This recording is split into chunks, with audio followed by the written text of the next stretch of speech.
সংঘর্ষ, ভোট গ্রহণ স্থগিত, প্রিজাইডিং কর্মকর্তার আটক সব বিচ্ছিন্ন ঘটনায় শেষ হলো প্রথম ধাপের উপজেলা নির্বাচন। এখন চলছে ভোট গণনা।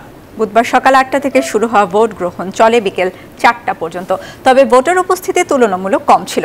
সিইসির দাবি, বিভিন্ন স্থানে বৃষ্টির কারণে ভোট কম পড়েছে। ভোট গ্রহণের শুরুতেই সংঘর্ষে জড়ান মুন্সিগঞ্জের গজারিয়ায় দুই প্রার্থীর সমর্থকরা। ওই উপজেলার হোসেন্দি উচ্চ বিদ্যালয় কেন্দ্রে উত্তপ্ত পরিস্থিতি নিয়ন্ত্রণে ফাঁকা গুলি ছোড়ে পুলিশ। অনিয়মের অভিযোগে কেন্দ্রের কিছু ব্যালট বাতিল করেন প্রিজাইডিং অফিসার। সংঘর্ষ হয়েছে সুনামগঞ্জের সাল্লায়ও। সেখানকার ২৪ সরকারি প্রাথমিক বিদ্যালয় কেন্দ্রেও দুই প্রার্থীর সমর্থকদের মধ্যে ধাওয়া পাল্টা ধাওয়ার ঘটনা ঘটে।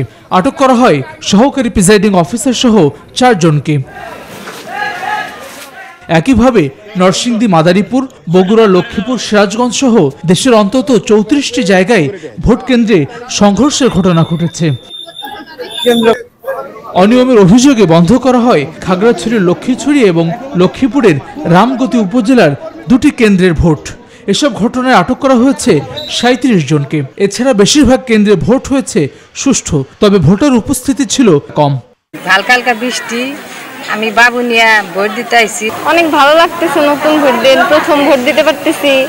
বুধবার বিকেলে নির্বাচন কমিশন ভবনে সংবাদ সম্মেলন করেন প্রধান নির্বাচন কমিশনার কাজী হাবিবুল আওয়াল। জানান, শান্তিপূর্ণ হয়েছে নির্বাচন। ভোট প্রদানের হার ৩০ থেকে ৪০%। কয়েকটি কেন্দ্রে সীমিত পর্যায়ে কিছু অনিয়ম হয়েছে, যে কারণে আমরা তাৎক্ষণিকভাবে পদক্ষেপ নিয়েছি। আর দুটি কেন্দ্রে ভোট বন্ধ করে স্থগিত করে দেওয়া হয়েছে। প্রথম ধাপে ১৩৯ উপজেলার মধ্যে ২২টিতে ইভিএম এবং বাকিগুলোতে ভোট নেওয়া হয়েছে ব্যালটের মাধ্যমে। Desk report, news 24।